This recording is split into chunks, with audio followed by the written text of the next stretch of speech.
Before diving into this incredible story, consider subscribing to the channel and hitting the bell. Every story here has something to say, and you won't want to miss a single one. Has Cedarville, a quiet little town nestled an hour's drive from Chicago, the seasons punctuated the lives of its inhabitants with an almost reassuring regularity. The maple-lined streets, the mom-and-pop shops where everyone knew each other, and the old local movie theater where teenagers would gather on Friday nights. Everything in this town seemed motionless, as if frozen in a nostalgia for deep America. But if there was one moment that shook up this routine a little, it was the back-to-school at Cedarville High School every year. Families gathered for the commencement ceremony, sports teams paraded to applause, and teachers gave their speeches full of hope for a studious new year. Yet this school year would mark an unexpected turn, because a new teacher had just arrived. A stranger, sent by the county administration. A woman with a gentle but piercing gaze. Emily Harper, in her 30s, with brown hair always tied back in a ponytail, carried a discreet elegance, mixed with a posture that betrayed an unusual mastery of her body. From the very beginning, her colleagues had found her polite but reserved. She always spoke calmly, choosing her words carefully, as if each sentence were a strategy. But beneath this peaceful facade, Emily hid an unusual story. Before settling in Cedarville, she had lived for almost 8 years in Seoul, in South Korea. There, far from the gaze of her fellow Americans, she had embraced another culture, another way of life. It was in Korea that she had discovered the Taekwondo, this ancient martial art based on discipline, respect, and the channeling of inner power. It wasn't just a sport. For Emily, it had become a true philosophy. She had trained every day at dawn, in rain and snow, in a silent dojang where only shouts and strikes echoed. She had become black belt, third dan, and had even won 2 medals at international championships. She could have pursued a career in martial arts, but had chosen another path: teach. Emily believed deeply in education as a means to transform hearts, but she also knew that in some circumstances, words alone were not enough. She hadn't told anyone in Cedarville, not out of shame, but because she knew her past shouldn't define her present. She wanted to be known for her methods, her teaching methods, her humanity, not for her physical prowess. However, the apparent calm of Cedarville High School concealed a growing shadow. For several months, a group of students had been shaking the corridors. The Ravens, a name they chose themselves, inspired by their symbol spray-painted in black on the walls of the backyard. There were only a dozen of them, but their influence was much wider. They bullied younger children, pushed around supervisors, vandalized restrooms, and filmed their exploits to broadcast anonymously on private networks.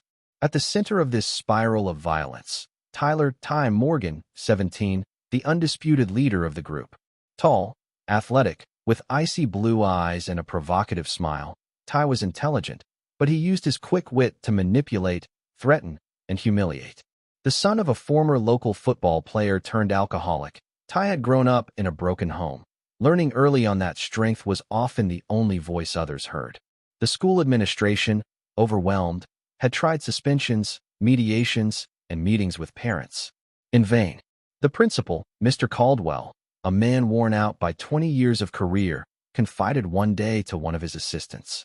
"These kids don't respect anything anymore. Maybe we need someone to scare them." But he didn't yet know that Emily Harper, the new English teacher, was going to offer much more than fear. She was going to teach them respect. From the first day, Emily sensed something was wrong. It wasn't a specific detail, but a diffuse tension, like a silent electric current floating through the hallways. The students weren't talking very loudly. Some were avoiding eye contact, and even the teachers seemed to be walking a little faster than usual between rooms. It was as if an invisible shadow was hovering over the school. During the 10 a.m. break, Emily went out into the recreation room, a large concrete space bordered by a few benches and an old oak tree whose leaves were beginning to turn brown in the September sun. She loved observing her students, learning to read them, to recognize the dynamics. An attentive teacher, she said, was an effective teacher. But that morning, his gaze fell on a group that clearly stood out from the rest. 5 boys, in a circle, surrounding 2 younger students, probably first years. They weren't violent, not yet, but everything about their posture oozed intimidation. The forced laughter, the threatening gestures, the sarcastic tone. One of the younger students was holding a sketchbook that one of the older students had snatched, brandishing it above his head like a trophy. Emily didn't need an explanation. She had seen this too often, in too many schools, in too many countries. In the center of the group, leaning against a wall, arms crossed and looking mocking, stood Tyler Morgan. His athletic build, tight jaw, and icy stare made him a teenager both charismatic and feared. He didn't do anything with his hands, no, but his smile, that smile, directed the stage like a silent conductor. Emily approached slowly. Her footsteps echoed lightly on the concrete. She didn't raise her voice. She didn't run. She showed no panic. She already had the stage under control without them knowing it. Ty, that's enough. She stopped 3 meters from the group. Her voice was clear, calm, neither authoritarian nor pleading, just unquestioning. Silence fell immediately. The boys turned to her in surprise. One of them dropped the sketchbook, which fell to the floor with a rustle. The 2 younger students took the opportunity to quietly move away, their eyes wide. Ty, however, remained leaning against the wall. He looked up at Emily, took her in from head to toe. He was used to teachers fearing him, calling him in, threatening him, or worse, ignoring him. But this woman wasn't afraid, and that intrigued him. A wry smile played on his lips. You have to respect others, Emily added, staring into his eyes. This school is a place of learning, not a fighting arena. Ty raised an eyebrow, amused. And what are you going to do, Miss Harper? He said, exaggerating his tone. Give us a moral lesson? Make us write an essay on respect? He sneered, and his friends echoed him like hollow echoes. Emily didn't answer immediately. She looked at him calmly, almost compassionately. And that silence, in fact, unnerved Ty more than any threat. He'd expected anger, panic, a wavering attempt at authority, not this unwavering calm. She took another step towards him. I'm not here to scare you, Tyler. I'm here to teach. Everyone. But you have to understand one thing. Intimidation isn't power. It's just fear in disguise. And sooner or later, it stops working. Ty's smile flickered just barely. His gaze, for a moment, seemed to search for something. A flaw in her. A hesitation. He found none. So he straightened up, clicked his tongue, turned on his heel, and walked away, calling over his shoulder. We'll see how long you last here, Miss Harper. His friends followed him, giving Emily looks that were half worried, half provocative. Emily watched them walk away, her hands still clasped behind her back. She took a deep breath. She knew this was just the beginning, that a more direct confrontation would come, sooner or later. But she was ready, because what they didn't yet know was that Emily Harper had spent her life dealing with far worse than angry teenagers. The days passed, and the tension rose crescendo in the halls of Cedarville High School. At first, it was just remarks. Mischievous whispers as she walked by. Forced sniggers at the back of the class. Then came the more direct provocations. Messages scrawled on the board before her classes began. Books knocked over. Chalk thrown at her back. Emily remained stoic. She knew this kind of behavior. She'd seen it in young men lost in anger, masking their fear of the adult world with acts of defiance. She understood this suppressed violence, but she also knew that giving in was never the answer. Then came this afternoon. The sky had darkened over Cedarville, heralding a storm. The hallways were quiet, almost empty. Emily had just finished her last class and was heading to the staff room to grade a few papers before heading home. With her bag slung over her shoulder, she walked with measured steps, deep in thought. But she had barely turned the corner of the corridor when she stopped dead in her tracks. They were there.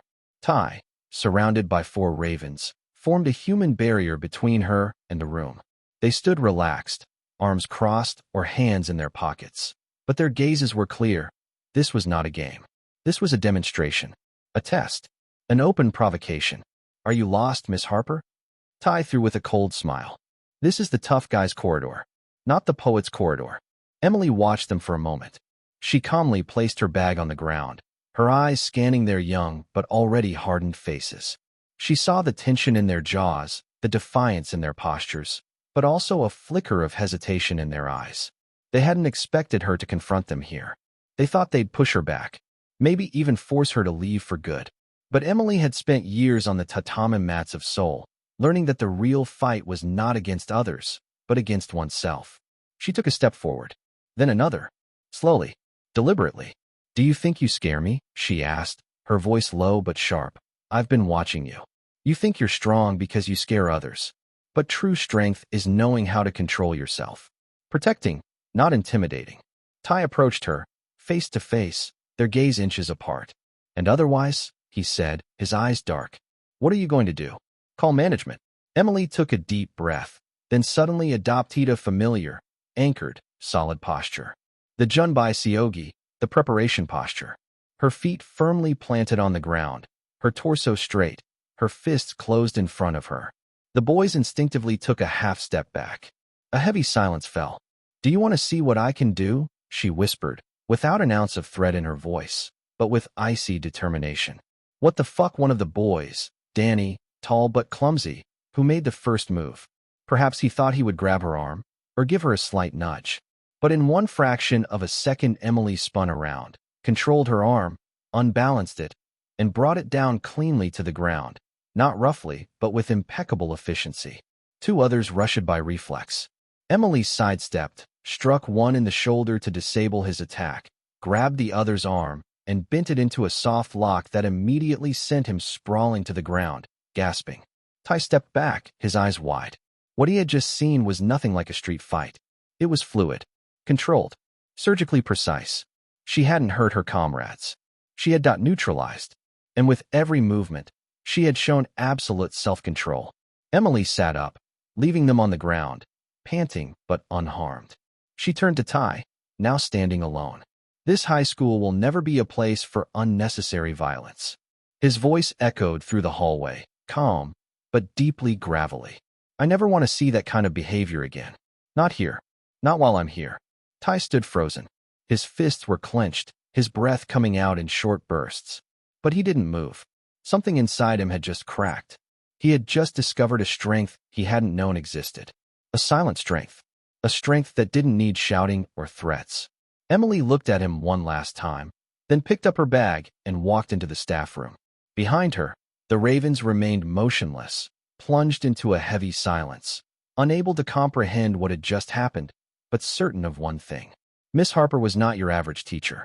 The next morning, the halls of Cedarville High School buzzed with new energy.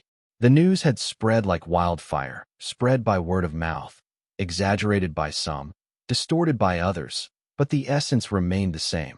The new English teacher had taken down the Ravens, alone, and without breaking a sweat.